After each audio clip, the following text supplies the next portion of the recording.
اس کے کچھ فائدے تو ضرور ہیں اور اب یہ ایک ضرورت بن گئی ہے، اس میں تو کوئی شک نہیں ہے، لیکن اس کے جو نقصانات ہوئے انہوں نے اتنی تباہی مچائی کہ ہماری نمازوں کا، ہماری تلاوت کا، ہمارے خروج کا جیسے جنازہ نکل گیا۔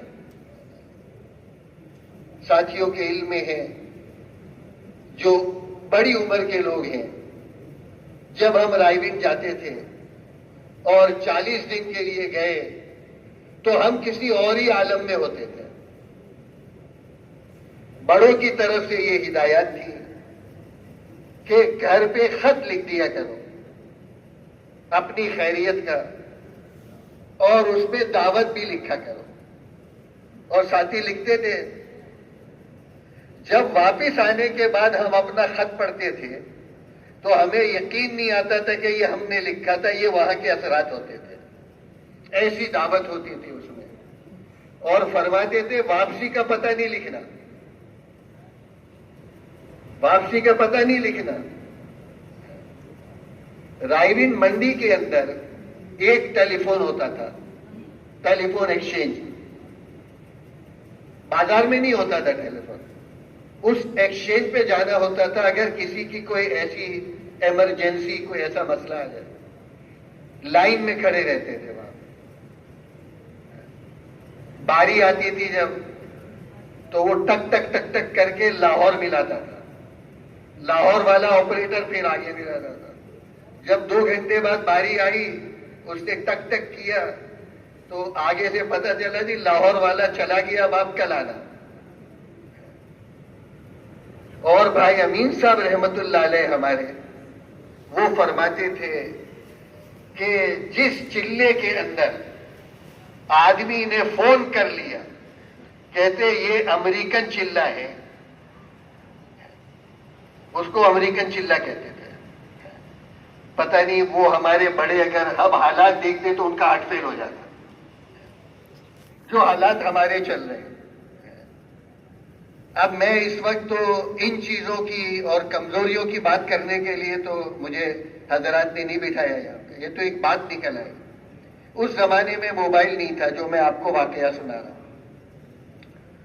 میں آسٹریلیا سے آ رہا تھا اور ملیشیا کے ایئرپورٹ پہ میں اترا کوالالمپور میں۔ میرا جہاز ایسے ہی تھا کہ وہاں سے ملیشیا اور ملیشیا سے کراچی۔ کوالالمپور سے جب ہم جہاز میں بیٹھے ملیشین ایئر لائن میں، تو اس میں جب ہم بیٹھے تو میں نے دیکھا دور مجھے 4-5 لوگ ٹوپیوں والے نظر آئے، اور ایک عجیب اللہ کی شان ہے، اکثر ایسا ہوتا ہے کہ ٹوپیوں والے تو اور بھی بہت لوگ ہوتے ہیں، لیکن ہمارے اگر ساتھی ہوں جماعت کے تو اکثر وہ پہچانے جاتے ہیں۔ تو مجھے دور سے ایسا لگا کہ شاید یہ کوئی جماعت ہے، مگر جب جہاز اڑ جائے گا تو میں ان سے جا کے ملوں گا۔ تو میں ان سے جا کر ملا، جماعت تھی وہ، ماشاءاللہ۔ کہاں سے آ رہے ہیں؟ کہنے لگے ہم کینیڈا کے شہر وینکوور سے آ رہے ہیں۔ وینکوور جو ہے وہ کینیڈا کا آخری شہر ہے اور دنیا گول ہے، تو وینکوور سے پاکستان آنے کا ایک یوں راستہ ہے اور ایک یوں راستہ ہے۔ اس طرف سے آئیں گے تو یورپ کے اوپر سے آتے ہیں، اور اس طرف سے آئیں گے تو مشرق بعید کے علاقے سے ہماری واپسی ہوگی، لیکن دونوں راستے ہیں، ان کے الگ الگ نام ہیں۔ تو وہ کہنے لگے ہم وینکوور سے آ رہے ہیں پیچھے کی طرف سے، اگر آگے سے آتے تو پھر تو وہ ملیشیا نہیں آتے، کیونکہ وہ پیچھے کے راستے سے آئے۔ تو کہنے لگے ہم لوگ دلی جا رہے ہیں۔ وہ جو جہاز تھا ہمارا وہ ملیشیا کوالالمپور سے دلی جا رہا تھا اور دلی سے کراچی جانا تھا۔ کہنے لگے ہم دلی جا رہے ہیں۔ بھئی کیسے جا رہے ہیں؟ کہنے لگے نظام الدین جانا ہے، بڑوں سے مشورہ کرنے کے لیے۔ میں نے کہا کتنے دن کے لیے جا رہے ہیں؟ کہنے لگے 3 دن کے لیے۔ میں نے کہا 3 دن کے لیے دلی جا رہے ہیں آپ لوگ، وینکوور سے آ رہے ہیں، آپ ٹیلی فون پہ بات کر لیتے۔ کہنے لگے بات ایسی ہے کہ ٹیلی فون پہ ہو نہیں سکتی، بڑوں کی صحبت کا کوئی بدل نہیں، بڑوں کی جو صحبت ہے اس کا کوئی بدل نہیں۔ حضرت طلحہ رضی اللہ عنہ عشرہ مبشرہ میں ہے۔ حضور علیہ السلام کے وصال کے بعد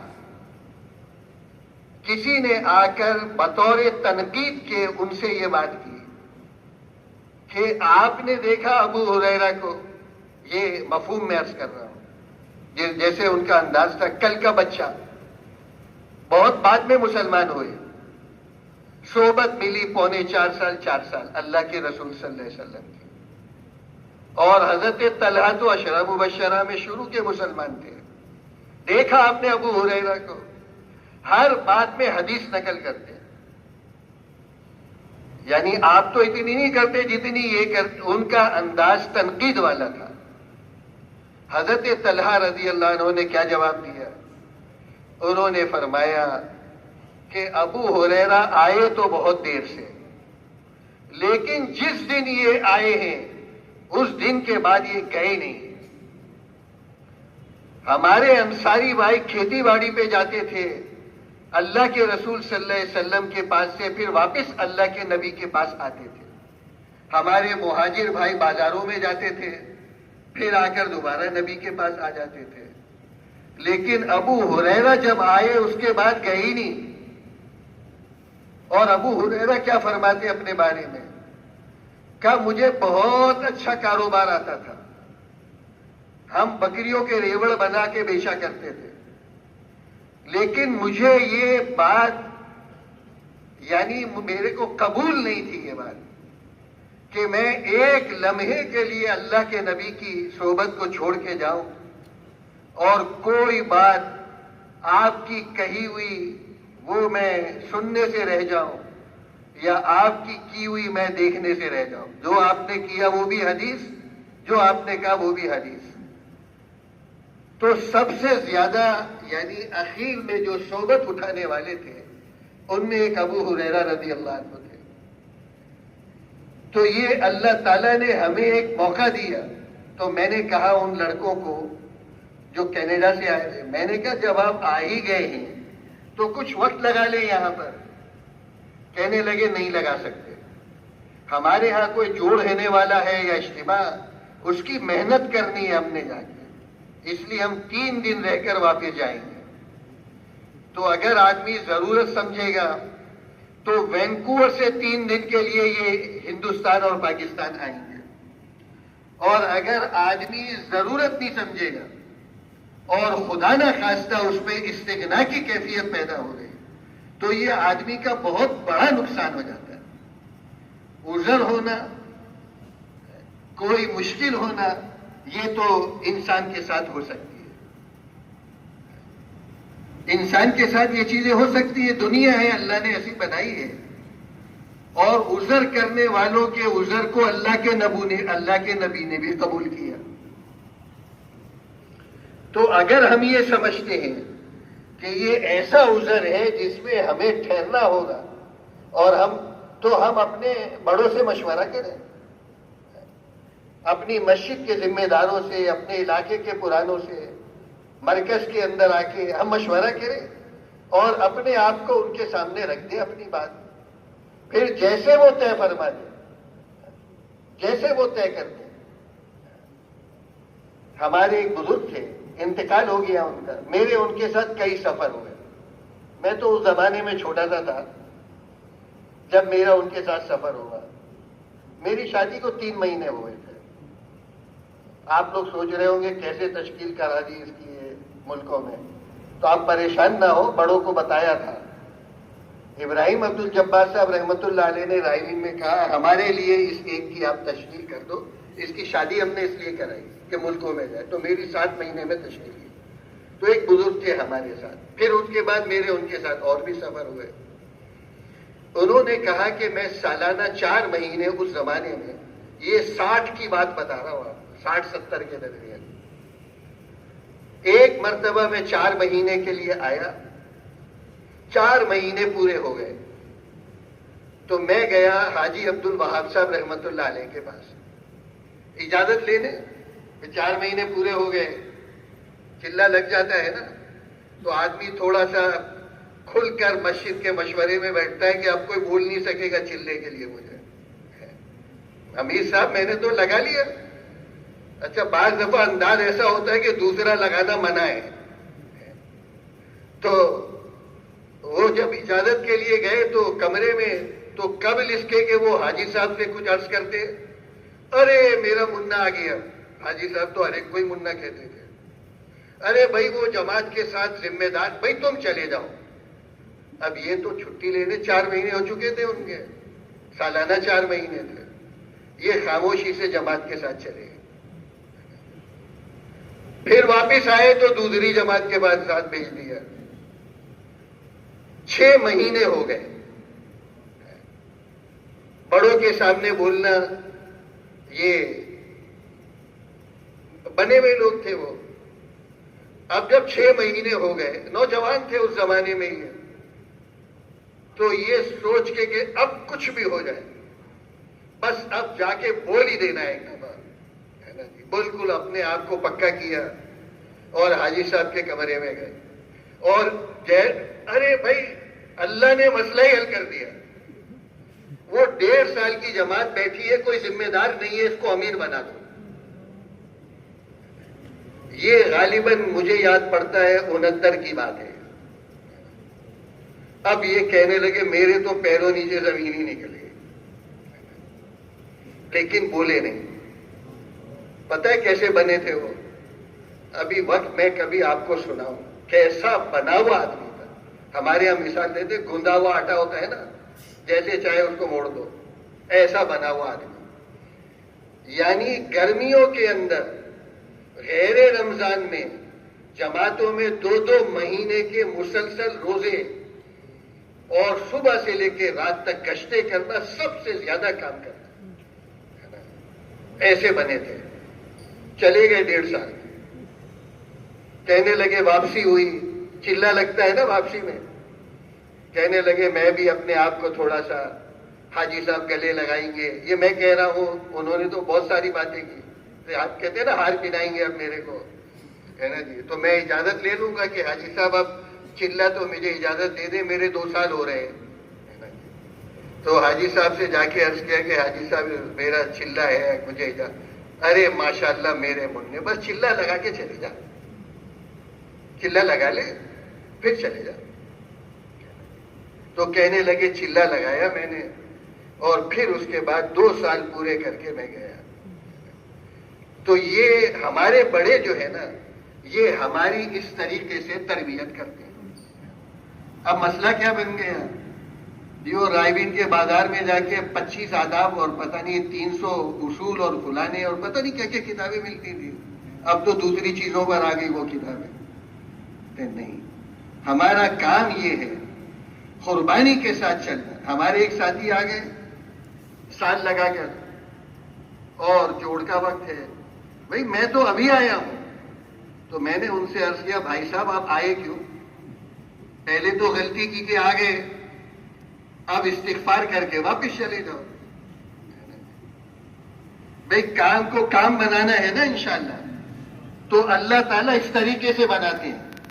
جب ہم اس پر آ جائیں گے, اللہ کی قسم اللہ ہمیں بغیر محنت کیے پالیں گے.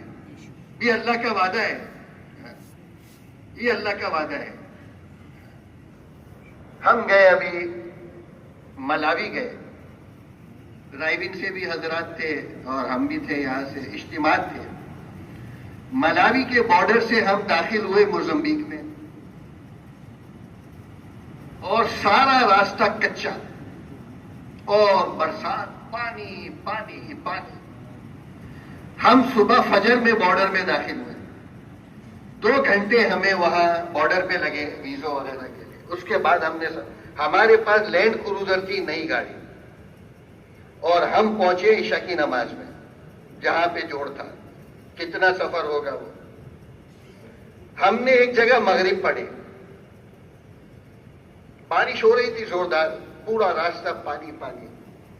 اب مغرب کے بعد ہمارا گھنٹے بھر کا سفر باقی تھا. مغرب کی نماز کے بعد جب ہم مسجد سے نکلے تو ایک کالا افریقن مقامی وہ آ کے گلے ملنے لگا. ماشاءاللہ، کون ہو، مقامی ہو، کہاں سے آئے ہو؟ کہنے لگا وہ جو بارڈر ہے نا جہاں سے ہم چلے تھے، کہ وہ میرا گاؤں ہے. میں 3 دن پہلے سائیکل پہ نکلا ہوں، سائیکل پہ. کہنے لگے اور میرے پاس کچھ نہیں، ایک سائیکل ہے میرے پاس. تو میں نے کہا کہ میں انشاءاللہ جوڑ ہے پرانوں کا جوڑ تھا، میں نے اس میں جانا ہے. 3 دن میں وہ اس مسجد میں پہنچا تھا. ہمیں اتنا ترس آیا، اتنی شرمندگی ہوئی. ہم نے اس کی سائیکل کو گاڑی کی چھت پہ ڈالا، اس کو ہم نے اپنے ساتھ بٹھایا اور ہمارے ساتھ وہ جوڑ کے اندر شریک ہوا. تو اگر جانے والے کے لیے تو پھر اس کے پاس تو بہت بڑا عذر تھا. حقیقت میں کھانے کو نہیں تھا گھر میں، حقیقت بتا رہا ہوں. لیکن ایک عزم اور ایک ارادہ تھا. اس کے لیے میرے محترم دوستوں، چاہے ہم وقت لگا کر آئے ہیں، چاہے ہم نے 1 مہینے کے بعد سال کی جماعت میں جانا ہے، 7 مہینے جوڑ ہماری ضرورت ہے. پوری دنیا، مجھے کسی نے پوچھا کل پرسوں، یہ حالات ایسے ہیں، فلائٹیں بند ہیں، مجمع آئے گا؟ بہت آ رہا ہے. میرے ہاں مہمان، ابھی بھی مہمان ہیں گھر پر، اور پرسوں بھی آ رہے ہیں، ترسوں بھی آ رہے ہیں، سب جوڑ میں جا رہے ہیں، مختلف ملکوں سے آ رہے ہیں. میں نے پوچھا فلائٹ، کہنے لگے فلائٹ کا کیا مسئلہ ہے یار، ایک جگہ سے نہیں تو دوسری جگہ سے راستہ مل جاتا ہے. تو جانے والے کے لیے کوئی رکاوٹ نہیں ہے، اور اگر جانا نہیں ہے تو پھر 100 عذر بن سکتے ہیں. تو اس کے لیے میرے محترم